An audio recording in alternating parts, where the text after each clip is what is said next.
Oi, tudo bem com você? Espero que sim. Eu sou Gisele Alexandre. Eu sou Bia Monteiro e você está ouvindo o Manda Notícias. Um podcast que leva informação de qualidade e promove a cultura periférica na Zona Sul de São Paulo.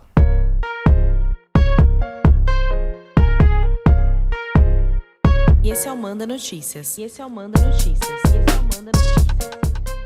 Bia, a Zona Sul é nordestina. Hoje a gente tem um pedacinho do que é a Bahia diretamente aqui pro Manda Notícias, gente. Um lugar que ensinou todo o resto do Brasil a ser potência cultural. E que honra é poder ter no nosso espaço dois nomes gigantes que carregam essa herança tão rica e magnífica, né, Gi? Gente, eu tô emocionada. A gente já deu várias risadas aqui porque a gente tá com dois poetas e escritores nordestinos aqui da nossa quebrada que fazem um sucesso danado. Bem-vindos, Nivaldo Brito e Varnesi Nascimento. Bem-vindos, gente. Salve, Manda Notícias. Salve, minha gente. Olha, foi 2 horas de treino pra sair esse meu nome aqui. Desde 9 da manhã. Agora foi. Horas e horas e E horas. aí, Nivaldo Brito?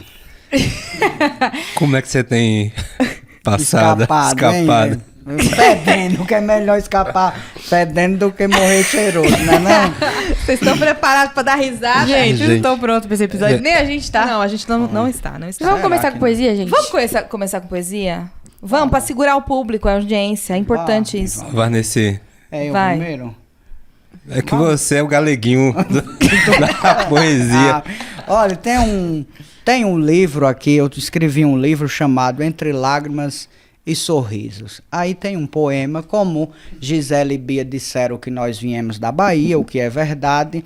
E aí, para um nordestino da roça se acostumar numa megalópole como São Paulo, requer um certo sacrifício. Aí eu escrevi um mote que diz: a rudeza terrível da cidade tem tirado o meu resto de ternura. Decidi me mudar daquela roça só pensando em crescer diariamente. No entanto, notei quão deprimente é viver na distância da palhoça, sem o carro de boi e a carroça, muito ausente da nossa agricultura. A dinâmica da urbe é sempre dura, aprisiona e mata de saudade. A rudeza terrível da cidade tem tirado o meu resto de ternura. Uma vida tranquila pelo campo transformou-se na triste correria, o meu mundo real de fantasia clareando na luz do pirilampo. Vi a luz penetrante do relâmpago transformar-se numa parte obscura. A cabeça na roça era até pura, porém hoje só pensa em novidade. A rudeza terrível da cidade tem tirado o meu resto de ternura. Carregava o mais simples coração, mas assim que notaram o meu sotaque, padeci como vítima de achaque pelos membros da nova região. Inclusive pessoas do meu chão, por vergonha, escondem sua cultura, pois abraçam a péssima postura de negar sua própria identidade. A rudeza terrível da cidade tem tirado o meu resto de ternura. Uhul! Caraca, véi. Agora eu entendi porque você veio todo arrumadinho assim, né? Autarquia. Na escola, todo mundo achava que fazer poesia, gostar de livros, era coisa de doido, viado ou vagabundo. O meu pai tinha certeza. Mãe era quem dizia para eu não me conformar. Foi a primeira pessoa a costurar as minhas asas. Agora eu entendo. Escrever é uma maneira de rezar para algo que a gente ainda não sabe que acredita. Na infância, lá em casa, não tinha livros.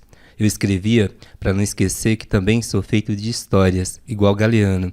E que a minha palavra não precisa competir com a de ninguém. Coexistir é mais bonito que vencer. A poesia não precisa me dar nada para que eu a defenda. Os livros haveriam de me ensinar tudo o que eu não pude viver. Mas eu senti, eu imaginei, eu estive lá. Hoje eu faço tudo para me cercar deles. Não saio de casa sem.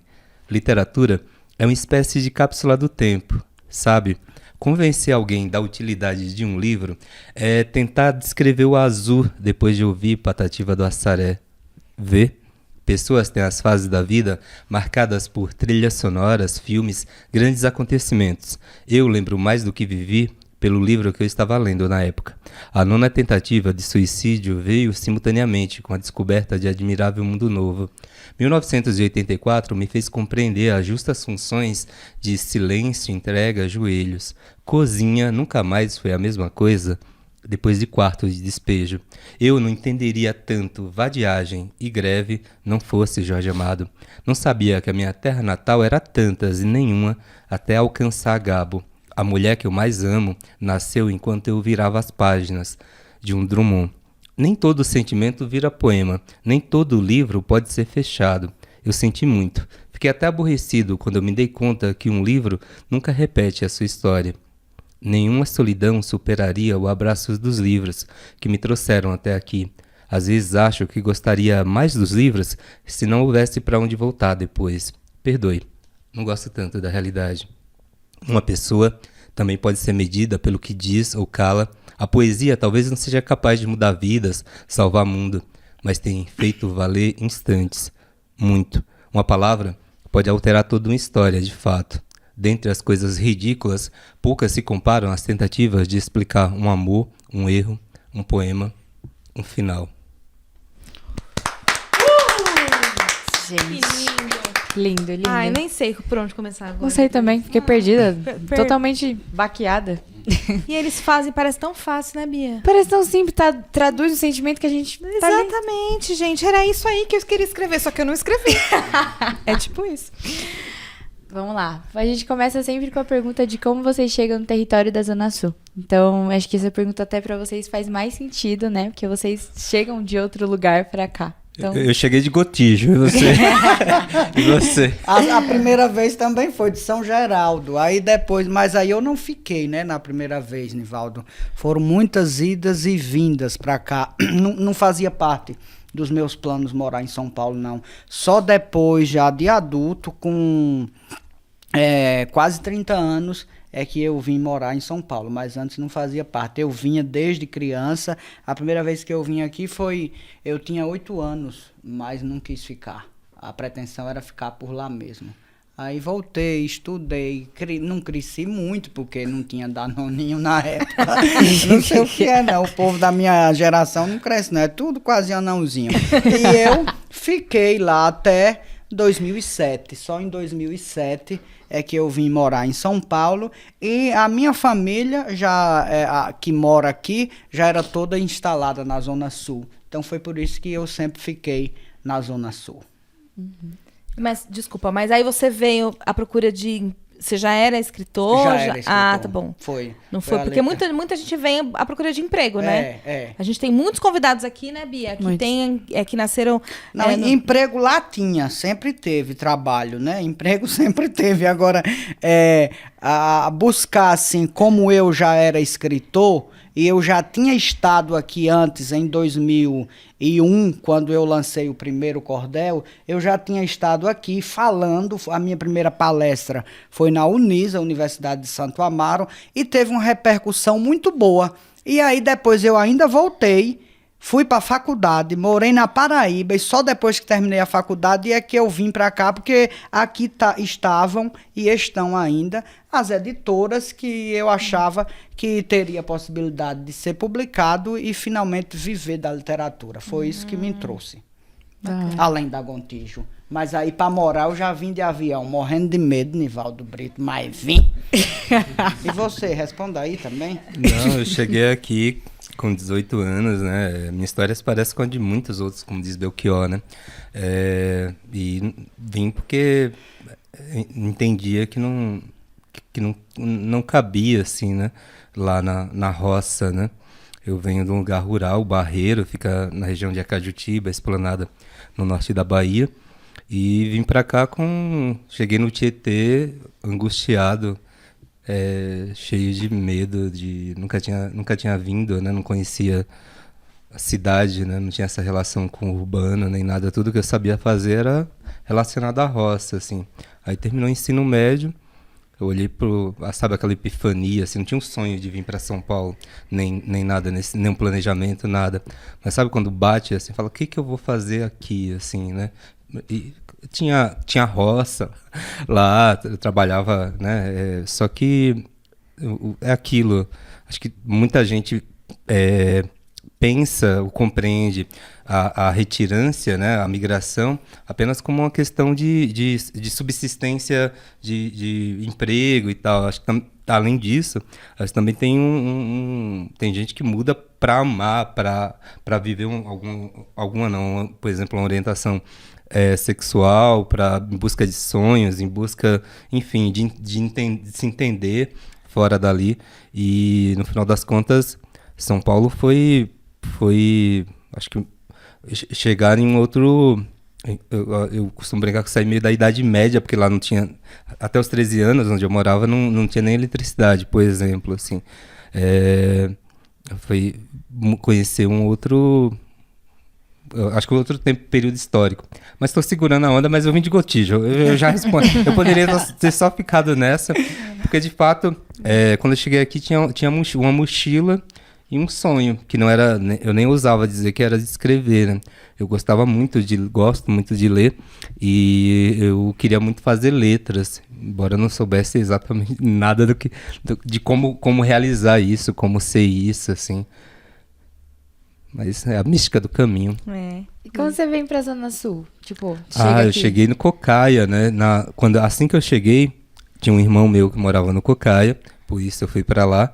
E assim que eu cheguei, 2 semanas depois, ele voltou para nossa terra natal. E eu fiquei em São Paulo, assim, aí tô até aqui, tô aqui até agora, exilado. E vocês são 2 personalidades muito importantes para o movimento da cultura da Zona Sul, né? Vocês já integram esse movimento, né? Queria que vocês contassem como é que vocês encontram essas pessoas, como é que foi esse encontro que vocês trazem, né? A literatura de vocês e acho que se conectam com outros poetas e artistas, né, desse território, que eu não sei se é muito diferente do que vocês viviam, do que vocês trazem. Olha, é um encontro assim, não sei se com o Nivaldo acontece, mas assim, eu considero muito natural. A gente vai fazendo, né, Nivaldo? A gente vai para um sarau, a gente vai numa escola e a gente vai encontrando. Por exemplo, Ferrez. Vou dar o exemplo do Ferrez. Eu conheci Ferrez em 2016, na Feira do Campo Limpo, na Feliz. Eu já tinha guardado meus cordéis, não tinha vendido nada. E aí Ferrez chega, eu não sabia que era o Ferrez, eu já tinha ouvido falar dele, mas não sabia. Aí ele chega, mano, com aquele linguajar dele, mano, eu queria ver aí esses cordéis, mas eu vi que você já guardou. Disse, não, rapaz, pode ir, a gente tira de novo da mochila. E aí eu tirei e ele comprou. Aí dali a 2 meses eu recebo uma ligação, não sei se foi Mili primeiro que entrou em contato comigo, para convidar para ser entrevistado por Ferrez no Literatura Marginal. Nivaldo Brito foi num sarau, que eu não lembro qual, mas nos conhecemos. Você lembra em qual? Tem esse desprazer de lembrar? Rapaz, eu sei que deve ter sido amor à primeira vista, porém não lembro não. Não, foi. Então a gente vai se encontrando, Gisele, muito naturalmente e se identificando. Com Ferrez houve uma identificação natural, com Nivaldo houve, e é assim com todo mundo que a gente se encontra aqui. E o que não... Quando você não vê aqui no movimento da Zona Sul, pode olhar nas redes sociais, se você não vê a gente junto, é um sinal que não houve liga. Pode ver que com quem a gente se liga sempre tá no evento um do outro, tá no lançamento do livro, então há essa identificação. Então eu tenho tido a felicidade de encontrar pessoas assim maravilhosas do nível de Nivaldo, Marcelino Freire, Ferrez, é gente assim que fala ao coração da gente e a mesma linguagem. Aí não tem como desgrudar, é como o Nivaldo diz, é amor à primeira vista. E não se desgruda e tira onda e brinca. E assim a gente vai fortalecendo o trabalho, vai espalhando a poesia e estamos integrados, ainda bem. Às vezes a gente ainda nem tem noção, a gente pensa que, eita, rapaz, é tão difícil fazer literatura, tão difícil divulgar. e a gente depois sabe que o trabalho da gente chegou onde a gente nem imaginou. Então, é esse elo, é a construção de corrente, sabe? Vai fazendo elo com um e com o outro e vamos nos espalhando e vamos semeando poesia. Eu acho que, pegando o gancho e parafraseando o Itamar Assunção, não olhe pra mim assim não, que você é cheio do stand-up, velho. De repente ele já lança uma gaiatice aí. É o que eu sinto por São Paulo não é amor, é identificação, né? Eu acho que nesse trânsito que a gente tem que fazer para viver literatura, né? Para que nosso trabalho chegue, se mistura muito a afetividade, né? A gente como pessoa. Boa parte dos autores e autoras que a gente conhece, as obras chegam literalmente aonde elas vão, né? Porque a gente não tem grandes distribuidoras, a gente tem mídias que possibilite expandir isso. Então essa circulação é fundamental. E muitas vezes a gente vê pessoas que são inclusive aqui da Zona Sul, a gente vai conhecer ou no centro ou do outro lado da cidade, às vezes em outro contexto que não é específico, não é aqui do território, né? É também o que o Milton Santos fala, né? Que periferia não é apenas uma questão espacial, geográfica, né? E somos, eu acho que o corpo, nesse sentido, é fundamental. E a gente vai se reconhecendo. E é isso, não existe apenas uma periferia, assim como não existe apenas uma zona sul, no sentido de unidade, uniforme, né? E tem muita gente na literatura que a gente se reconhece mesmo, e outras que não necessariamente são tão próximas, mas a gente entende que estão na mesma direção. Então a gente está construindo um tipo de imaginário, um tipo de luta, eu diria, que é muito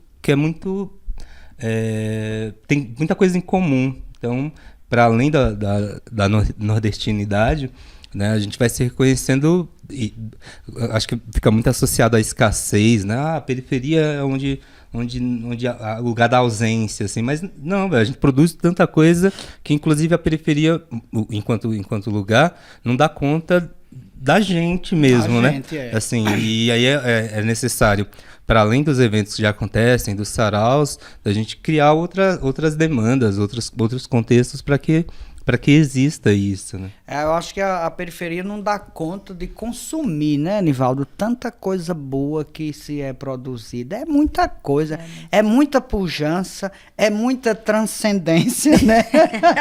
Para relembrar, então. É muita efervescência. É muita efervescência. Tá me dando... Gente, eu uma travei. potência, assim. Por exemplo, olha, como o Nivaldo falou, as histórias são identificadas, é uma identificação. Olha Ferrez, porque gosta do cordel? Porque o pai dele, baiano, como Nivaldo e eu, sempre leu cordel. Ia comprar cordel ali em Santo Amaro, numa banca no chão. Seu Raimundo ia lá e comprava e levava Ferrez criança. Quando o Ferrez me vê na feira, ele, eita, olha, isso aqui é o que meu pai gosta, é o que meu pai admira. Então você veja como há uma identificação. Eu gostei dessa sua frase aí, é mais identificação do que amor. Não, isso é do Itamar Assunção, né? O que eu sinto por São Paulo não é amor, é identificação. Ele faz com aquela voz grave dele. Aí linda. tem as manhas, viu? Nivaldo é um livro ambulante, né? Aí não é só não. citação atrás de citação. Ele falou do sarau e tem o dicionário, né? O livro dele. E ele fala que sarau, céu onde as estrelas descem para aprender a ser gente. Gente, linda, né? É poesia demais, né? É poesia demais, rapaz. Abriu a boca é poesia. Rapaz. Os dedos dos pés batem palmas. Aí essa é sua, viu? Essa eu não assino. Eu queria perguntar, primeiro, como que vocês se encontraram na escrita, né? Em que momento vocês se entenderam escritores, tiveram essa vontade de expressar através da literatura. E contasse um pouquinho dos trabalhos de vocês, seus trabalhos, pode ser os favoritos, que vocês menos gostam. Só um pouquinho de livro aí. Só esse pouquinho de como livro. vocês podem ver ali. Não, eu já acabei de falar, é você.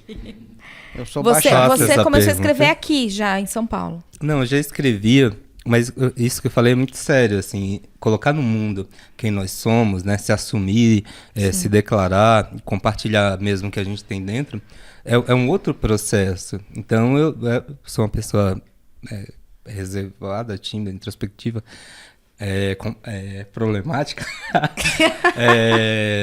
Isso veio muito depois, assim, né? Eu fui bolsista do ProUni, né? Fiz Educafro, consegui uma bolsa, né? Educafro cursinho, né? Assim que eu cheguei aqui. E eu entendia que o estudo era meu lugar no mundo, assim, né? Como leitor, como alguém que pesquisa mesmo literatura. E aí, quando terminei letras, era meu impossível, assim, naquele momento, né? Que era uma coisa... Foi a primeira pessoa da minha família a ir para a universidade. Assim, minha mãe morreu semi-alfabetizada. Meu pai até hoje não tem, enfim, não tem um hábito, né, da leitura também. Então a gente veio desse lugar a minha geração, né, não só eu, mas a minha geração naquele lugar na roça, ela é muito muito percursora, né, disso em relação às letras, à alfabetização mesmo básica, né? E aí quando eu terminei a faculdade, aí tinha os cadernos, tudo. Eu acho não, costumo brincar que o batismo, meu chamado para a literatura foi a minha filha, né? Quando ela estava na gestação dela, foi aquele chamado, assim, o que eu vou falar, né? Como que eu vou criar essa criança, assim? Sim. Eu pensava muito na coisa, no exemplo, né? E aí eu criei um blog, aí eu fui colocar no mundo isso que eu já tinha. Mas e eu tinha muito uma certeza que eu ia morrer logo. É mesmo? Assim, jovem, né? Na verdade, ainda acho, né? Tô achando que eu tô contando os dias. Não, eu tô falando isso muito sério, assim. Gente. Toda vez, assim, eu falo, nossa, eu ainda tô aqui, velho. Quando você tá, Nivaldo? Eita, 37. Oxe. Mas falando muito sério, o nascimento da Flora, na verdade, a vinda da Flora foi muito importante para isso, assim, como emergência para fazer o que eu precisava, o que eu sentia que precisava fazer. E aí me autopubliquei, meu primeiro livro é de 2011, né? E aí ainda não conhecia os saraus, não circulava. Depois foi que aí veio o Sobrenome Liberdade, o Ninguém Lê, o Cola Comigo, outros projetos que são de literatura. E também veio a Celine Trovoar, que é a editora, que é minha MEI, que eu brinco que a MEI é essa caixinha aqui, né? Que além de publicar, depois agora, né, nos últimos anos, tenho ilustrado livros. Então, trabalhar com livros, para mim, é minha glória, assim, quer dizer, glória, dá um trabalho da peste, essa é muita luta. Porém, de viver perto, né? Como eu falei no texto, né? Ter os livros que me acompanham, olhar para casa e para minha casa, que todo lugar é livro, eu acho uma coisa fantástica, porque para mim é difícil de conceber, né? Livros para mim são como bússolas mesmo. E o Ferrez falou pra gente aqui, né, que ele é rico de livros, né? Sim, falou.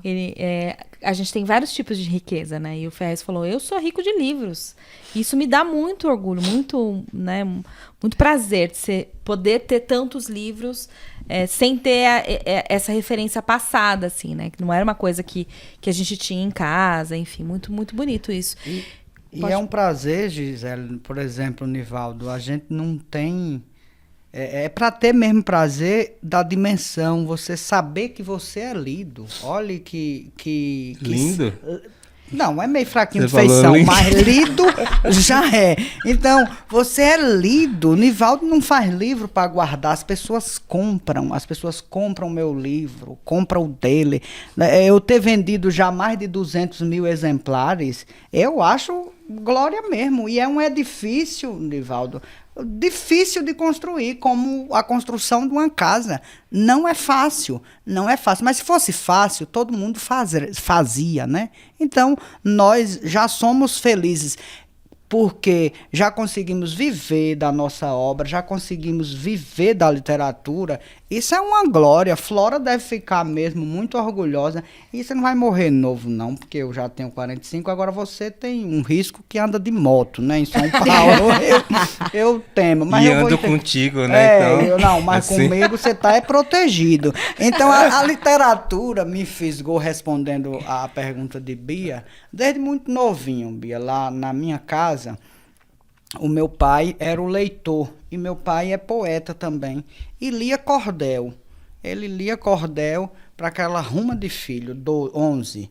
Então, desde muito cedo eu escutava as leituras do cordel. E além de ser poeta, meu pai fazia um tipo de cantoria. Eu já contei esse fato 1000 vezes, mas como hoje é a primeira vez numa notícia, tem que contar aqui Claro para o público tem. daqui, né? Vai lá. Então, o meu pai fazia um tipo de poesia, Nivaldo, trabalhando na roça. A gente cantava trabalhando, era uma cantiga de trabalho.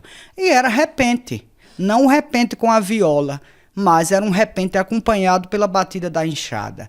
E eu, ali por volta dos 12 anos, também já comecei a fazer essa cantoria com meu pai. Depois, cantei até os 19 anos, depois fui embora para estudar. Fui para uma cidade maior chamada Paulo Afonso, na Bahia. E lá, como não tinha com quem cantar, aí eu comecei a escrever. Eu migrei da cantoria do improviso para a escrita do cordel.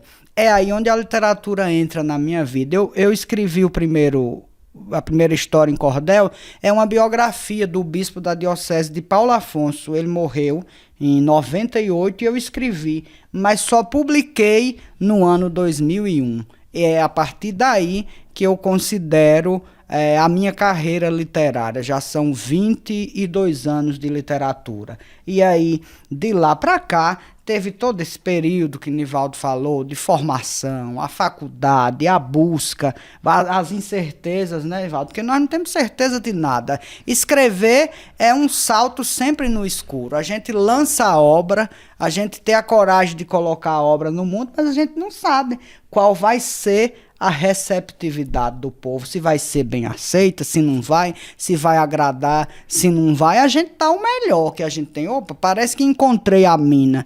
E às vezes não. E às vezes não encontrou. Ou às vezes demora muito. Por exemplo, tem livros, um livro que virou best-seller o ano passado, foi publicado em 2014. Olha quanto tempo demorou para o livro acontecer, o livro Tudo é Rio, né? Tudo é Rio, da Carla Madeira, né? Carla Madeira, sim. Então, demorou quantos anos? Faço a conta que eu não aprendi matemática, Nivaldo. 8 anos. 8 anos, olha aí o tempo. Então, a gente não sabe. A gente lança para o mundo. A gente, do interior da gente, das nossas dores e alegrias, a gente quer partir o melhor, quer compartilhar. Às vezes a maneira de compartilhar não foi boa, não foi feliz. Não é todo mundo que é poeta como Nivaldo Brito. Então, a gente coloca para o mundo e reza para que dê certo. Não, Tem reza dado. não, a gente trabalha muito, na né? real, assim, porque enquanto a gente inventa, né, cria, enfim, a obra em si, a gente também tem que se construir, tem que se inventar como artista, né? Seja artista, o livreiro, quem carrega sua obra, né, direto nos eventos, também nesse lugar social, assim, na família, nos trânsitos, porque nem todo mundo tem produção, né? Nem todo mundo tem uma assessoria ou coisa parecida para que dê uma qualidade, digamos, de contexto para você só escrever. Aliás, quem tem essa condição? Eu né? desconheço. Então é muito, quando a gente fala muita perseverança. Perseverança, Porque muito suor, né, Nivaldo? assim, às vezes as pessoas, nossa, nada a ver, mas porém eu vou falar. Não, eu já vou devolver a palavra. Muita gente fala, nossa, você alguma coisa, você é genial, você é muito bom, como se isso bastasse, né? Como se só escrever ou produzir alguma coisa, alguma obra de arte com qualidade nesse contexto fosse suficiente. Mas na boa, sinceramente, acho cada vez mais que, cara, se você não tem um trabalho mesmo, né, uma pesquisa, se você não busca aprender como viabilizar, eu tô falando isso sem papo de coach, sem papo de empreendedorismo, tal, é sério, para que isso caminhe, aliás, um livro raramente caminha por si só. Caminha assim, ó, você publica e você lança e ele vai ser Best-seller, vai de boca em boca, assim, pode, há casos e tudo bem, assim, mas no geral é você persistir, e não existe lugar garantido, não existe, isso que tá falando assim, que é best-seller, é orgulho, você olha assim, né, você diz o quê? Vai pra missa ele, né? Falar assim, o pastor tá diferente, jamais você vai dizer que é uma autarquia do cordel. Assim, não, tô de zoeira, mas é de fato é um labor, é um trabalho. E acho não, muitas vezes as pessoas dissociam, né, a criação, o lugar do artista, desse de quem rala. É verdade. Dá Como um se fosse pouquinho da sorte, né? garrafa. Cuidado. Como se fosse sorte, gente, mas é a identificação com o trabalho lindo que vocês fazem. É só isso, sabe? E não é só isso, é muito além. Mas acho que a identificação é uma das partes principais de viabilizar tudo isso, de colocar isso pra frente, esse sonho adiante, sabe? E é lindo, de verdade, parabéns. Obrigado. Eu queria que você explicasse a literatura de cordel. Os paulistinha que não tá ligado nisso aí, não. É uma confusão do inferno, mas vamos Mas lá. a gente gosta de confundir. Tá lá, dia de Eu hora aprendi, da aula, se liga. aula. A gente adora dar aula aqui. Telecurso 2000 Sim. com... Olha, minha gente, o cordel é uma coisa simples, mas ao mesmo tempo complexa. Eu não gosto desse nome popular, sinceramente, Nivaldo, me perdoe quem gosta, mas quando só chamam de popular para pagar o cachê menor, para cortar o nosso tempo, ninguém corta o tempo nem paga o cachê menor a quem dizem ser os poetas eruditos. Portanto, eu não sou popular não, sou poeta. A poesia não precisa de adjetivo. A poesia, como diz um amigo meu, Aderaldo Luciano, a poesia aflige todas as classes sociais. Ela não escolhe gênero, cor, condição financeira. Pronto, a poesia é a poesia. Ela chega e se impõe e pronto. Se você for escolhido, se vire, dê seus pulos e aprenda a botar essa poesia no mundo. O cordel é assim. Agora, adjetivam demais. É popular, é feito por analfabeto, é feito por semi-analfabeto. Eu fico me perguntando, eu quero matar a gente quando eu escuto isso, mas eu fico me perguntando, onde é que analfabeto escreve livro? Pelo amor de Deus. Então, toda adjetivação ruim nunca é a positiva, é a negativa. Botaram em cima do cordel e por isso dá trabalho pra gente apresentar o cordel. É aquele livrinho. Não, não é só o livrinho, não. Não é só o livrinho. Era isso que eu queria chegar. Não é só o livrinho, não. É como o Nivaldo falou, é uma construção. É derrame de suor.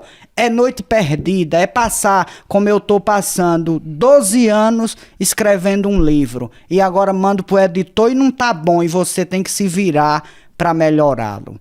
É isso o cordel. É apresentar de tal modo que seja um produto de arte, bonito, que convença a pessoa. Não de convencer que é melhor, mas para dizer, olha, eu sou o cordel, sou uma literatura brasileira. Valorize, não precisa ir na Espanha, não precisa ir nos Estados Unidos com sua síndrome de vira-lata, não. Aqui tem coisa boa, aprenda a consumir o que é daqui. Então, é preciso tudo isso, é preciso essa luta. Mas, infelizmente, colocaram o cordel num invólucro que é só... É aquela literatura feita por nordestino. É aquele folhetinho pendurado. Nunca foi pendurado. Isso foi lá em Portugal, que não era o mesmo cordel daqui. Meu pai sempre comprou lá em Ribeira do Pombal, na Bahia. Meu pai sempre comprou ou numa mesa como essa, ou numa lona no chão, como o seu Raimundo, o pai de Ferrez, comprava aqui no Largo 13. Sempre foi assim, nunca foi pendurado. Nossa. Quem é que vai ficar com tempo para pendurar um negócio no meio da rua? Pelo amor de Deus. É uma literatura vendida numa mesa. Agora, claro, começou com o folheto menor, começou. O cordel tem mais de 100 anos. Leandro Gomes de Barros, que é o pai do cordel brasileiro, a primeira publicação dele foi em torno de 1890 a 1900. Nós não tínhamos a qualidade gráfica que nós temos hoje. Você queria o quê? Que ele fizesse num livro de capa dura já naquela época? Não. Ele usou os recursos que tinham na época. Mas dali a poucos anos, um outro cordelista, Francisco das Chagas Batista, que já teve uma condição melhor do que Leandro, já publicou livros de cordéis com um material excelente. Então, não é só reduzir o cordel ao folheto, Claro que esse folheto é importante e vamos continuar fazendo, mas não impede do cordel estar assim, num livro maior. Porque o que define se é cordel ou não é a forma de escrever, não é o papel, não é o formato do livreto, é a forma de escrever. Eu vou Por exemplo, esse livro aqui sobre Canudos. Deixa eu ver se eu me lembro da estrofe, não vou lembrar. Mas deixa eu abrir aqui que eu lembro. Igual ao rei Salomão, pedi ao Deus verdadeiro sabedoria e justiça, o desapego ao dinheiro, para vencejar Canudos e Antônio Conselheiro. Deixa eu botar os olhos que já com uns 45, Nivaldo, já não enxerga direito. Pedi também equilíbrio para criar o poema, metrificação perfeita, boa rima e belo tema, clareza e letra perfeita para fechar meu sistema. Trago agora o personagem sobre quem penso e me inclino, fruto das incongruências do meu torrão nordestino, que tentou plantar na terra um pouco do chão divino. Onde você escutar uma narrativa feita desse jeito é cordel. Pronto. Agora não precisa, se for pendurado numa folha, se for num livro, se for numa prancha, é cordel. Então, é essa uma definição básica, mas tem muito mais. Não é a ilustração, outra coisa, reduz o cordel. Para ser cordel tem que estar ilustrado com xilogravura. Não é verdade. Para ser cordel tem que estar escrito desse jeito. A xilogravura é um adorno, vem para embelezar, mas é uma arte independente e existe muito antes do cordel. Se fala da xilogravura há mais de 3.000 anos, portanto, antes de Cristo. Olha quanto tempo tem. O cordel é uma coisa mais recente. Agora, com a xilogravura, ficou bonito, deu certo, mas aqui não é xilogravura, é charge. E deixou de ser cordel? Não. É a charge do meu amigo Paulo Batista, com a revisão e o cuidado de Nivaldo Brito. Nós fizemos este livro, Cordel para Espantar o Assombro Bolsonarento, que graças a Deus espantamos o ano passado. Aleluia, irmã! Aleluia! Queima!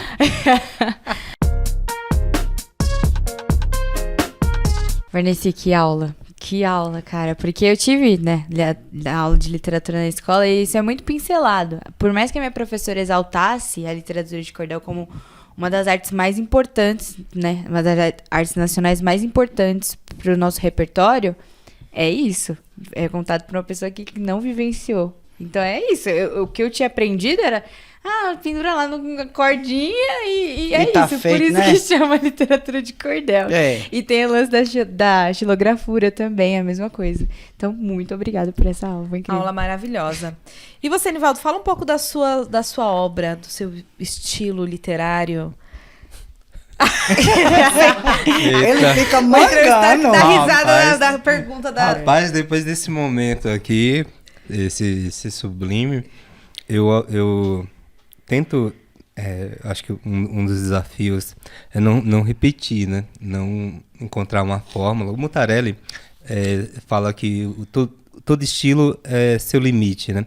É seu fim. Quando você encontra uma maneira de dizer uma coisa e você não consegue dizer de outra forma, é um fim, né? Uma espécie de morte. E aí, né, esse aqui é meu 10º livro, O Nome das Nuvens, que é a primeira publicação voltada para crianças, que também tem como cúmplice o Paulo Batista, que é quem faz as ilustrações, é o segundo trabalho que eu faço em parceria com o Paulo Batista, mas também tem trabalhos publicados em outras línguas, né? Tá alguns livros traduzidos para o inglês, para o francês, para o espanhol e para o italiano,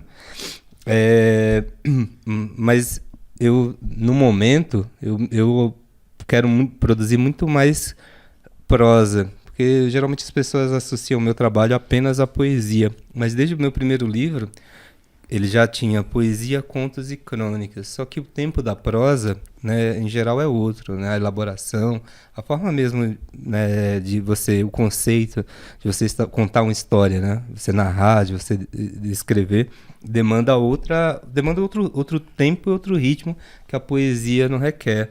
E aí, acho que tem uma característica em todos os meus trabalhos, que é essa das ilustrações, tá sempre preocupado em convidar pessoas que não necessariamente saibam ler, né? O meu trabalho também com bastante formação, oficinas de criação, formação com educadoras, em espaços onde nem sempre a literatura é convidada, né? Por exemplo, ocupações de moradia, penitenciária, escolas públicas, muitas escolas públicas de quebrada para o ensino fundamental. por exemplo, nem sempre essas pessoas estão letradas na literatura, né? Elas são alfabetizadas, mas nem sempre têm o hábito de ler. E aí eu entendo, na verdade não sou eu que entendo, tem um monte de gente que pesquisa e tem propriedade para falar sobre isso, da importância dos desenhos mesmo, né? E aí um monte de gente se apaixona, se encanta pela literatura, por exemplo, com gibis, enfim, as histórias em quadrinhos em geral. E aí, mas na real quem me deu, acho que foi talvez a crítica literária que mais ficou assim, foi minha mãe, assim, quando ela era viva ainda. Ela falava assim: não sei nada do que você está dizendo aí, mas eu gosto dos desenhos, assim, eu fico tentando entender o que quer dizer isso, assim, essa forma de como diz o Paulo, né, o Paulinho Freire, né, ler o mundo, né, assim, a gente tem que aprender, existem várias tecnologias, várias ciências, né, da gente ler os códigos, não apenas letras. Então eu sempre me preocupo em convidar essas pessoas, quando abrir o livro, ele funcionar não apenas pelo que está dito, né? Então uma característica é buscar dizer com menos palavras. Eu busco muita síntese.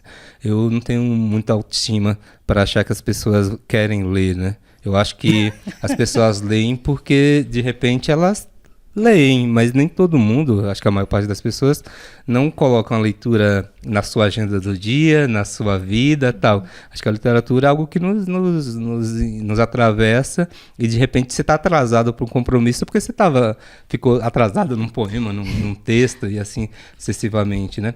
Então eu procuro dizer com menos, né? Para mim é muito importante sintetizar. Por isso, toda vez que eu falo, eu acho uma merda, porque no tempo do livro, você pode reeditar, né? Você pode pensar, você evita redundâncias, você evita né, falar errado, né? Enfim, essas são algumas na minha visão, assim, do que tem em comum do que eu produzo. E aí, falei, eu acho assim como o Borges, que sou muito melhor leitor do que escritor, de verdade, isso não é falsa modéstia, nem nada, assim, porque na real eu gosto mesmo de ler, assim, e eu acho massa, quando eu me leio, eu falo, caramba, eu acho que isso aqui bateu certinho, tipo Efêmero, que é esse livro aqui, se eu tivesse meu próprio dicionário, né? Ele é todo verbetes e tal, esse aqui é um dos que eu mais gosto, e é um dos que menos, sei lá, repercutem, porque geralmente as pessoas têm alguns versos, por exemplo, poesia é o que a gente sente, o resto é literatura, mãe, reticências, só por garantia de nunca acabar e nem precisar de palavra que explique, jardim, filhote de floresta que ficou de castigo no quintal. São alguns textos que são mais, digamos, conhecidos, eles caminham quase que por si só. Mas tem um que eu gosto muito, que é isso, como você escreve, é como você jogar no Maracanã vazio, assim, ninguém vê seu gol, ninguém filma, enfim, né? E aí você celebra sozinho quando alguém, de repente, talvez no futuro leia e diz, caramba, que da hora isso. Aí já é outro momento. Mas sabe quando você elabora uma coisa que você fala, eita, danado, como diz o Marcelino, né? Mas aí, esse verso eu gosto muito, que é Efêmero, arquitetura da fumaça de café. Efêmero. Uhum. Caralho. Quando eu fiz isso assim, eu falei, tu é doido, bicho. eu pensei assim, deixa eu jogar no Google aqui pra ver se eu não tô roubando ninguém. Porque não é possível. Essa senhora, você fala, mano, eu fiz isso mesmo, eu pensei isso mesmo. Eu falei assim, tá café bom da peste esse assim. Esse amarelinho de cevada, né, assim. Não, mas na verdade não sou eu que tô falando isso, né, quando falo de solidão, não necessariamente eu não vejo como algo negativo, não. É você lidar com seus pensamentos, você elaborar, você refinar, lapidar, e principalmente você se libertar disso. Porque às vezes, como eu edito, né? Às vezes a pessoa fica muitos anos trabalhando num livro só, numa ideia só. Quero fazer um livro, não necessariamente perfeito, mas quero fazer um livro tal. E assim, nunca coloca no mundo. E nesse período, às vezes, isso não é elogio à mediocridade, não é dizer faz de qualquer jeito, mas às vezes quando você liberta uma ideia, um texto, né, e você coloca no mundo, possibilita que você escreva outros, né? E aí, é aquela máxima, lapidar o poema, né, em busca do diamante, mas deixar sempre uma farpa, para que ele nunca esqueça que ele também pode ser vidro, né? É bonito, né? Mas não é meu, não. Seu? Eu vou deixar para você jogar no Google aí pra procurar. Enfim. Olha, Nivaldo falou deste livro pequeno no tamanho, né? Ontem eu tava lá na feira do livro, no Pacaembu, e tava lá esse livro. Você acredita que uma criança chegou e roubou? A gente pensou, eu pensei que ele ia mostrar a mãe e fiquei esperando para ele voltar. Eu digo, olha, tomara que esse roubo não evolua para outras coisas, porque foi no livro, é maravilhoso. Tudo bem que Nivaldo Brito vai ficar brabo, mas não vai não, porque foi uma criança e tem aquele livro, né? A menina que roubava livros. Maravilhoso. Não é? Eu fiquei maravilhado, porque a criança pegou, ele foi mostrar a mãe. Vai voltar. Graças a Deus não voltou, Nivaldo. Então, ele deve estar lendo isso aí. Tem essa aí do café? Aqui? Tem. Olha aí. Olha ó. só, Tá onde vendo? vai Então chegar, ele né? tá se deliciando. Faça bom proveito, viu? Se você estiver assistindo. É maravilhoso. Mas o próximo compre, que o autor tem pensão para pagar. Ô, Nivaldo, você começou falando que você tá escrevendo mais prosa. Qual a diferença da prosa pra poesia? Nossa, eu não vou dar também um telecurso 2000 igual essa moça, não. Não, tem bastante, quer dizer, o que é mais comum associar é exatamente a forma, A né? estrutura. Exato. Em geral, se atribui à poesia o verso, o ritmo, a quebra, não completar a página inteira. Talvez seja, talvez não, provável que seja a marca mais evidente, né? O que separa um gênero do outro. E a prosa tem por característica a linearidade, você começar e terminar uma história, não necessariamente apenas uma história, mas uma narrativa que conte um acontecimento ou acontecimentos. Enquanto que a poesia, em geral, não tem esse compromisso, né? A poesia é muito mais livre, mais subjetiva. Quando eu falo isso, não quer dizer que todos os textos poéticos sejam escritos nessa estrutura, e o oposto também. É possível se contar histórias, inclusive a Ilíada do Homero, a Odisseia. Eu sempre confundo a Ilíada com a Odisseia. Mas é porque uma é dos gregos e a outra eu confundo mesmo. Eu falei. E não é que eu ainda bem que eu falei que eu confundi. De alguém, né? É de Não, alguém. assim, porque contar a narração de um povo em versos, né, que são os feitos do Ulisses, né, principalmente, né, porque é o personagem principal da Ilíada. Mas é basicamente isso. Então você tá mais... hoje você tá mais para contar histórias que tenham essa continuidade, assim, um pouco mais Eu acho elaborado no sentido de entendimento do contexto como um todo. Eu acho que contar história, assim, ter um chão, né?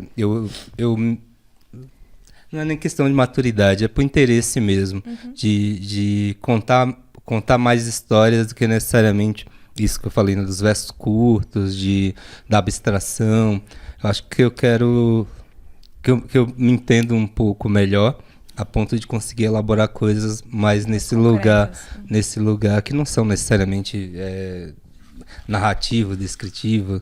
Acho que as pessoas associam também a literatura de quebrada muito com apenas a relatos, né? Você escreve porque você viveu, só escreve sobre o que você conhece, e pode ser também, mas não necessariamente. Acho que quando a gente diz que é apenas isso, a gente perde a capacidade de sonhar, de criar. É como se o escritor de quebrada fosse apenas repórter, sabe? Repórter de si mesmo ou da sua realidade. E pode ser mesmo, né? Tem vários exemplos de títulos nessa perspectiva.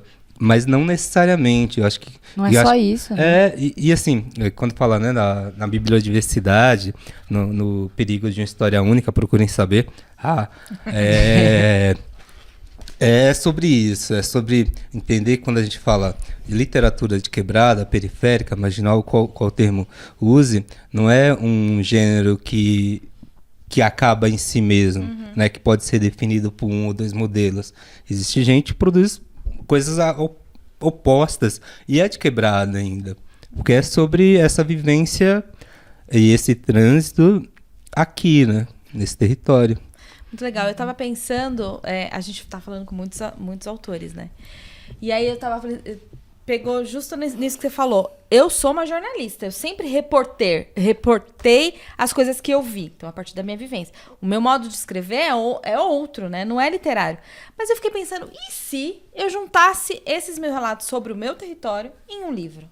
Por que ele não pode ser um livro? Aí você me procura, tem um selo Trovoar. Registramos galera de... Porque é isso, porque eu tô registrando uma memória do meu território. Sim. Há 17 anos eu faço isso. Então eu tenho Já história tem muito pra livro, caramba. né, Nivaldo?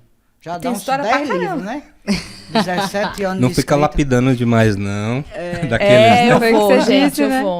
vou escrever. E, gente, Não, já tá escrito, você vai só vou organizar. Só organizar. Isso. Gente, eu queria perguntar, o Nivaldo teve os livros publicados aqui na América Latina, né? Em outros Foi. países, o Vernisi também? Não, Ainda não? eu não tenho essa fama. Mas não. eu queria perguntar e um dia terá, né? Se como que é, porque tem palavras no português que são nossas.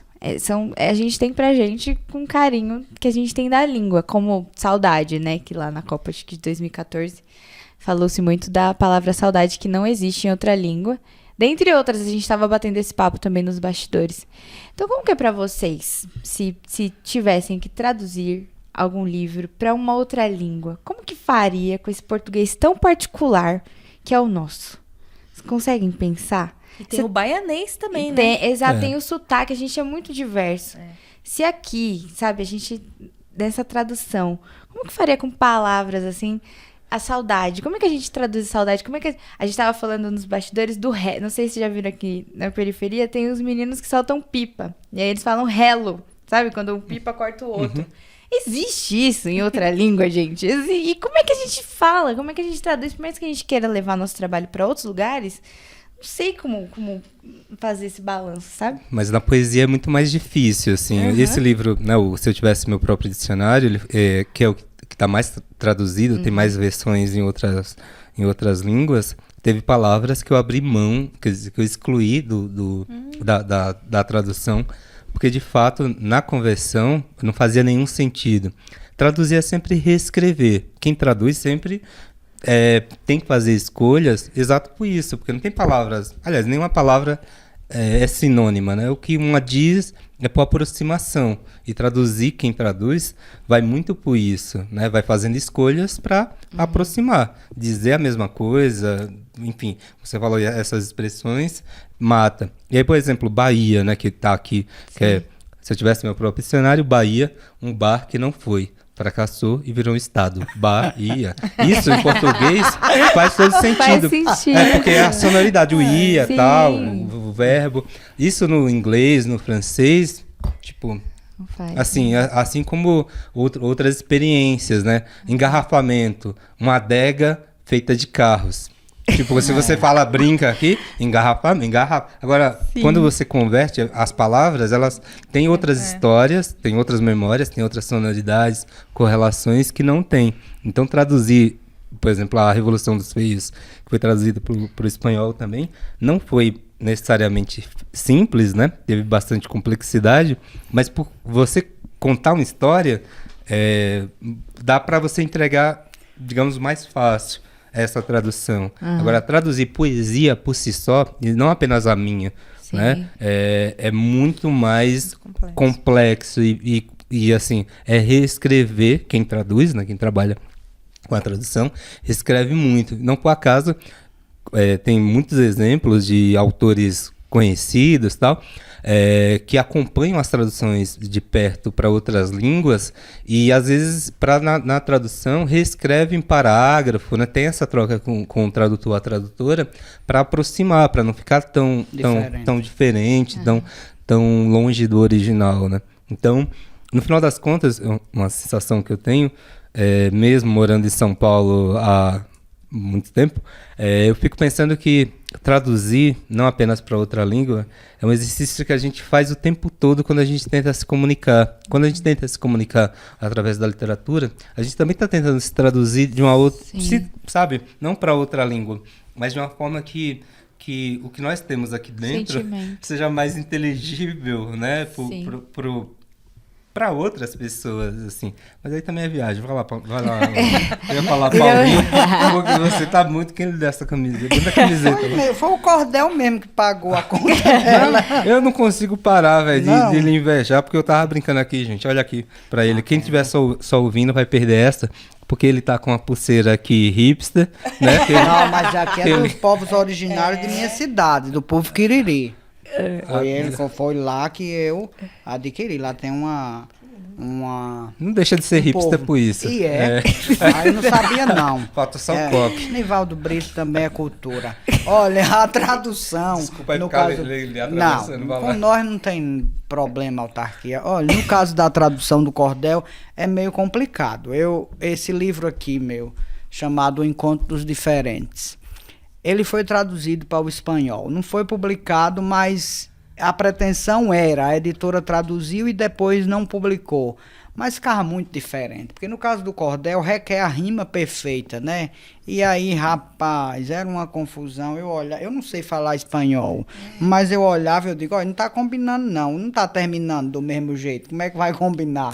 Então o Cordel eu acho que só no português mesmo, a tradução soa diferente, muito embora eu não saiba falar outra língua, mas eu vi lá o formato, e tinha verso, Nivaldo, que dava 30 sílabas. Eu digo, meu Deus, mas no Cordel só pode 7, como é que vai ter isso aqui? Era uma confusão, ainda bem que não deu certo. Uma tabuada doida. Não foi essa Estação Povoar, não, que fez isso? Não foi, não. Não. A gente tem uma versão traduzida do seu livro. Sabia não, inocente. Não, Nivaldo, isso aqui que eu tô falando dessa tradução foi outra editora. Olha que coisa boa. Altamente. Eu nem tava me lembrando desta aí. Olha que coisa boa. Quantos livros, Vardeci, que você tem? 99, entre os folhetos, assim, e livros. É por isso que dá 230 mil vendidos, né? E em 22 anos tem obrigação, né? Então são 99. E aí, o que tá faltando pro centésimo? Terminar um que tá dando muito trabalho lá. Tem um na gaveta ali amarrado. Tem um na gaveta, rapaz. Eu escrevi há 12 anos, fez o ano passado. Mas tá dando trabalho, já tá ilustrado. E aí agora eu fui pegar pra rever, Nivaldo. Olha, tá trabalhoso, mas vai sair. Daqui para o fim do ano, sairá. Mas não foi você ou foi Nivaldo que falou que não pode pensar muito, tem que... Nivaldo falou, mas eu tô pensando muito. 12 anos não, só. Pode pensar. Mas o livro ele acontece quando sai, quando né? sai. Não, né? e eu já disse lá, que eu tô revisando com um amigo, eu digo, olha, tá bom, porque eu não aguento mais esse texto, não.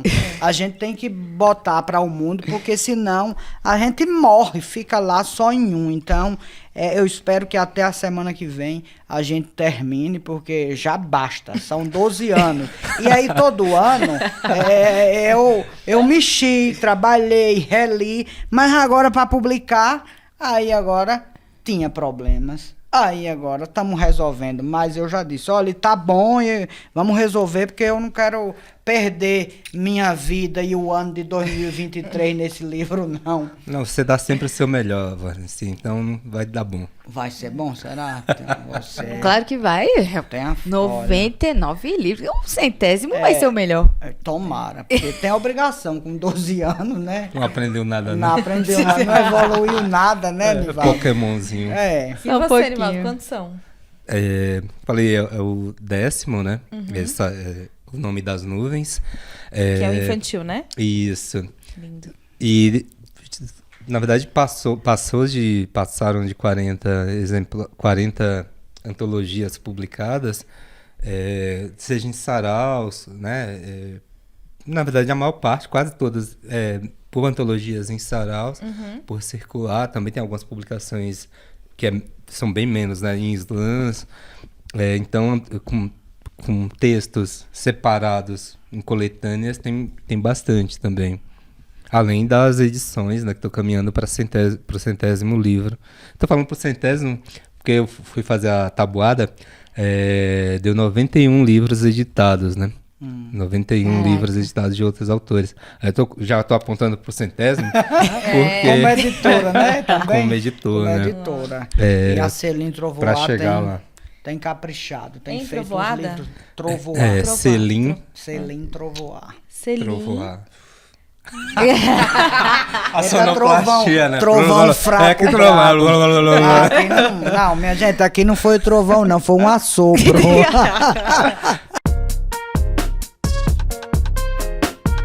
Ô, Nivaldo, conta um pouco sobre a editora e sobre esse trabalho que você faz também, publicando outros autores. Arte independente por gente livre, é a Celine Trovoar. Esse, para além de um slogan, né, é quase que um mantra assim, para a vida, é fazer livros possíveis.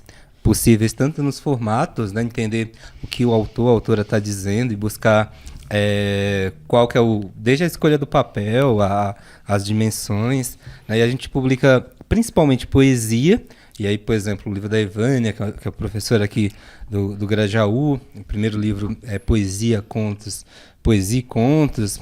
Enfim, tem uma galera muito diferente entre si, né? O próprio Zé Sarmento, que é aqui da região do Campo Limpo.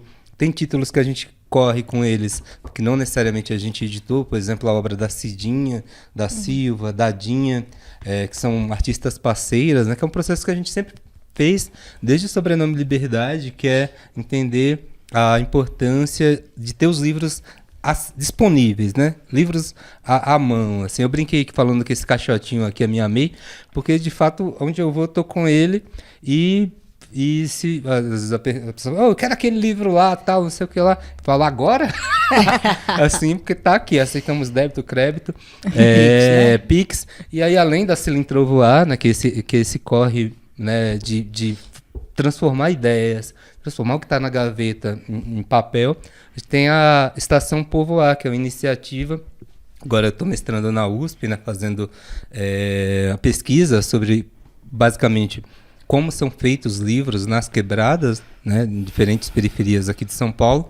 Aí a gente tem a Estação Povoar, que é um outro projeto que busca digitalizar, disponibilizar no formato de e-books e audiolivros, livros produzidos nas quebradas. E a gente fez essa edição de Úrsula, que é o primeiro romance escrito por uma mulher no Brasil, né, a Maria Firmina dos Reis, maranhense. É o primeiro romance anti-escravocrata de 1859, no Brasil ainda é um país escravocrata, mas naquele momento a escravidão era oficial. E aí a gente fez essa edição com a Estação Povoar, que é um outro corre. Que é isso, assim, né? Essa história é nossa, deixa que nós escreve, como diz o Renan Inquérito.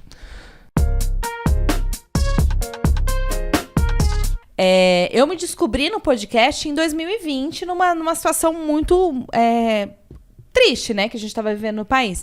Mas eu entendi também que a oralidade é uma coisa muito importante para a gente acessar o morador de quebrada. É fundamental. E aí eu ia te perguntar exatamente isso. Você pensa em transformar os seus livros e suas poesias em áudio? Nossa, super, assim, eu entendo que há muita potência nisso. E às vezes as pessoas defendem livros apenas e se referem a livros apenas nesse formato aqui, né? Nesse formato impresso, no papel. Eu adoro, eu me amarro, porém eu entendo que muitas gerações, quer dizer, essa geração principalmente, né? Ela tem outra história, tem outro afeto com outras mídias que não é o papel, assim. Então, ter possibilidade, ter disponível o conteúdo, quanto maior né, diversidade, é melhor. E isso, né, quando a poesia, principalmente a poesia, porque tem as características da dicção do próprio autor, enfim... aí entra alguns outros aspectos. Eu acho que tem uma força tremenda, assim, de, inclusive, sair da bolha, né? Porque nas plataformas digitais, enfim, você pode acessar de qualquer canto, tem muita força mesmo. Eu acho que a gente não tem tanto recurso, tanto esse entendimento de usar esses meios. Porque no final das contas, eu acho que é a meu ver, uma bobagem, você defender apenas o livro. Porque não é sobre o material, é sobre o que tem dentro, como o Varnesi falou, né? É sobre esses saberes, essas experiências, essas sensibilidades, essas possibilidades de dizer as coisas que estão aqui, mas não é, enfim, tô sendo redundante. Aí tá vendo? Por isso que eu gosto de escrever. E você, Varnesi, já pensou em fazer um stand-up, alguma coisa assim? Tô brincando. Não, mas fiz mesmo. Fez? Eu já me apresentei várias vezes. Aí, gente, A virada eu tô- cultural é porque eu fiquei com medo depois, porque hoje tem que tomar muito cuidado com o humor. Você pode dizer uma besteira e você já não é nada, aí acaba de se enterrar por uma besteira, Deus. sabe? Não, então eu fiz Mas mesmo. aconteceu alguma situação que te Não, deixou com medo? graças a Deus não. Ah, Não tá. aconteceu comigo não, mas eu vejo o que acontece com os outros. Porque você se empolga, né, Nival? A gente se empolga e no humor você tende a brincar. E você hoje tem tem certo tipo de humor que eu nem faria e nem vou assistir quem faz. Por exemplo, eu já fui assistir um stand-up e a pessoa ficou falando do bairro do Campo Limpo. Eu fiquei irritado. Falando sabe? mal? Falando De mal. tiração. De tiração. Era o humor dele, ele tava tudo bem falando, mas eu não fico confortável, sabe? Eu não gosto do humor que bota pra baixo. Mas aí, por um outro lado, eu também fazendo humor, às vezes você sem querer, você tá envolvido e você diz um negócio que não pega bem. E eu não quero me meter, eu não penso assim. Eu posso ter dito naquele momento, mas eu não penso assim, porque você diz, Gisele, na emoção, você vai e você pode dizer um negócio. E aí eu digo, opa, eu vou parar por aqui, porque eu tenho vários cordéis nessa linha de humor mesmo. Então, eu fiquei conhecido no meio dos cordelistas como poeta engraçado, como humorista. Eu fiz vários. Tem Pergunta Idiota, Tolerância Zero, Os 10 Mandamentos do Preguiçoso, A Primeira Vez, Um Corno para Cada Dia do Mês, tem um Você Fica ou Namora, Iniciação Sexual na Zona Rural, tem tudo isso. E aí, tem vários. Eu vendi, por exemplo, ó, esse cordel aqui, vou dar um exemplo, é best-seller, Nivaldo, esse cordel aqui, olha, 10 mil exemplares vendidos, imagine, desse cordel. Esse aqui, Pergunta Idiota, Tolerância Zero. 10 mil exemplares também, que vai nessa linha. Esse aqui é: no quarto escuro e trancado, vai descansar com prazer. Batem na porta gritando: dormiu mesmo pra valer? Só estou me espreguiçando, abrindo a boca e fechando e treinando pra morrer. Na garagem do seu prédio, acabaste de apertar o botão do elevador e vem alguém xeretar. Subirá nesse momento? Não, o meu apartamento vai descer pra me buscar. Trancadinho no banheiro, no trono se esforçando. Nisso alguém bate na porta, a concentração cortando. No sanitário tem gente? De jeito nenhum, demente. A merda é quem tá falando. Levaram a pobre mulher para um hospital queimada. Eu me queimei na cozinha enquanto fazia fritada. E foi com gordura quente? Não, doutora, certamente foi com gordura gelada. Professor estuda muito, depois transmite o saber, passa a apostila um aluno. Professor é para ler. Não, senhor, camaradinha, mistura o texto à farinha, põe no prato e vá comer. A mulher na pia trabalha, limpando louça e tigelas. O maridão preguiçoso está lavando as panelas? Imagine, meu amor, elas estão com calor, resolvi dar banho nelas. Então vai todo nessa linha. E aí vendeu muito. Só que o meu humor é assim, mas eu fiquei com medo de uma escorregada, né? Medo de queimar o filme. Mas sabe por que, que Dar é uma gravado? Hã? Sabe por que o podcast é gravado, não é ao Sim. vivo? Porque o Miller tem medo de eu falar merda. É. Lógico que Editado, você acha? Lógico. Olha, pois Você eu acha? O parei. Miller me conhece. Ele falou, ela vai fazer alguma muito legal. cagada. É Quando eu melhor... conheci Imagina a Varnesi, Gisele ao vivo, aqui errando o nome de todo mundo. eu pensei assim, esse menino deve ser garoto propaganda de alguma clínica dental aqui da região. Que ele vive mostrando os dentes aí. Ave Maria. Então, era assim, né, Nivaldo? Era muito... O povo hoje até fala que há uma diferença na minha trajetória, mas é que a gente vai amadurecendo e é bom. O humor eu adoro. Eu acho que a literatura também pode ser usada para isso. O riso é importantíssimo. O riso desconcerta qualquer pessoa. Tem o cordel do Joãozinho, olha, aquele Joãozinho que todo aluno quer, todo professor quer ver no inferno, menos na sua sala de aula. Então, só do Joãozinho eu fiz 3. Então, eu acho que a literatura pode ser usada para isso. Mas eu fiquei com certo receio, porque tem hoje tipo de... Eu nunca fiz, mas eu fiquei com medo de fazer. E aí sofrer o que se tem hoje, né? Pra gente que tá trabalhando para construir uma carreira, para solidificar um nome. Aí eu fiquei com certo receio, por isso que não fiz mais, mas eu me apresentei. Mas grava, bobo. Grava que aí qualquer coisa dita. É dita, né? É lógico. Vamos nessa. Vamos pensar, vamos ver se Amigo Miller seu quer louco. fazer, né? Bora. Vamos ver aí, Miller. A gente pode pensar. O chaveco tá aí, cai quem quer, né?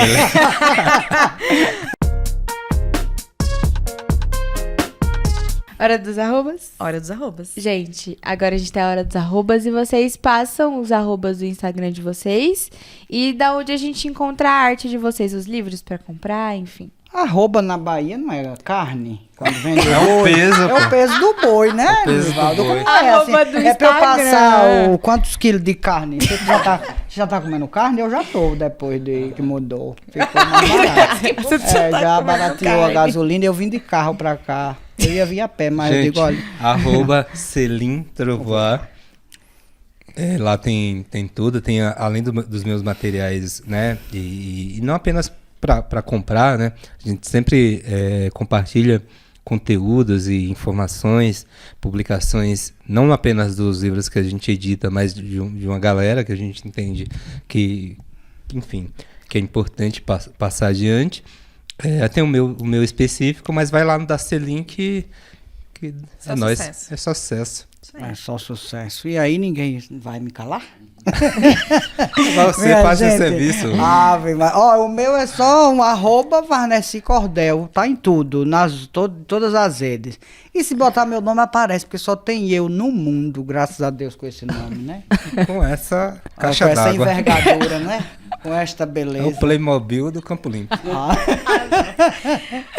E pra comprar os livros, é lá no... Lá só manda também, mensagem por lá. Manda Lá por também. lá, mas eu tenho uma loja virtual, que é um site lá. É só botar também Varnesi Cordel que vai aparecer lá. No meu caso não precisa botar tem nada não, só Não. digita. Eu digito. Não, mas bota a letra lá, rapaz. Você deixa de querer me tirar de tempo, Nivaldo Brito. É isso, Você gente. digita lá, bota lá o nome e dá certinho. Compre, viu, Cordel? Vê se lê, por favor, pra melhorar esse mundo. Porque é só lendo ou escutando, como o Nivaldo falou, porque não é só o livro, é tudo aquilo que lhe traga informação. É assistindo, assista nós também, que você vai melhorar. Melhore, meu filho, melhore. Nós estamos melhorando. Olha a mudança. Passa aqui. por onde, né? Faça por onde, pelo amor de Jesus. Então melhore e escute nós, leia nós. Não, eu quero agradecer a Bia, a Gia, ao Vanessa por essas ideias, assim, essa partilha, né, de histórias. Agradecer a produção que tá ali atrás, que eu não vou falar o nome da produção, daqueles... A produção já foi citada 50 vezes só hoje. Tá aparecendo mais do que... Gente, é isso, obrigado você que esteve aqui com a gente também. Minha gente, muito obrigado. Foi bom demais conversar com vocês. Olha, você que está assistindo, compartilhe. Mande notícia para nós, faça Mande. isso. Compartilhe, assista, que aqui é da quebrada. É com luta, é com força, é com garra. Então, prestigie. Não precisa ir para fora do país, não. Aqui tem coisa boa demais.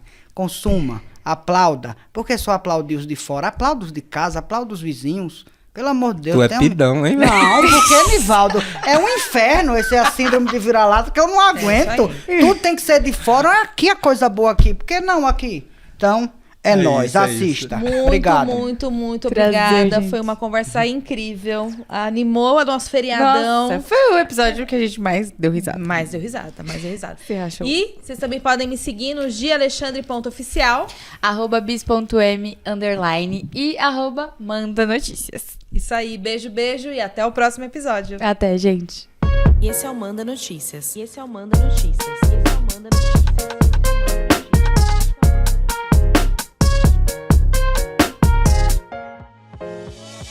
Essa temporada tem produção da Pauta Periférica em parceria com a Dois Neguinho Filmes. A direção de audiovisual é de Miller Silva, produção de Robson Santos e apresentação de Gisele Alexandre e Beatriz Monteiro. E esse projeto Manda Cultura foi contemplado pela 7ª edição do Fomento à Cultura das Periferias, uma iniciativa da Secretaria de Cultura da cidade de São Paulo.